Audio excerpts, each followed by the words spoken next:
Water rafting করার জন্য ঋষিকেশ একটি পারফেক্ট জায়গা। এই জায়গাটাতে মানুষ আসে রাফটিং, স্পেশালি রাফটিং করার জন্য। এখানে যারা আসে তারা কম বেশি সবাই ওয়াটার রাফটিং করে এবং এই ওয়াটার রাফটিংয়ের একটা লেন থাকে, যে কিছু প্যাকেজ আকারে, যেমন 16 কিলোমিটার, 12 কিলোমিটার, 10 কিলোমিটার। তো এই রাফটিং করার ক্ষেত্রে যেটা করবে বিভিন্ন এজেন্সিগুলো, আপনাদেরকে লেগুনা বা কারে করে একটি নির্দিষ্ট পয়েন্টে নিয়ে যাবে। কারণ আপনি স্রোতের বিপরীতে রাফটিং করতে পারবেন না, আপনাকে স্রোতের অনুকূলে রাফটিং করতে হবে। যে এখন দেখুন গঙ্গায় স্রোতটা বাঁ দিকে যাচ্ছে, তো এর অ্যাগেনস্টে আর কি রাফটিং করা যায় না।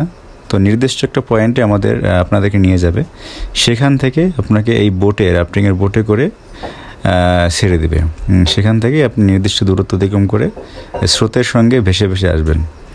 আর এই রাফটিং আলাদা একটা এক্সপিরিয়েন্স দেয়। যত বেশি স্রোত তত বেশি থ্রিল কাজ করে, তত বেশি মজা কাজ করে। আর এই রাফটিং না করলে ঋষিকেশে আসাটাই অপূর্ণ থেকে যায়।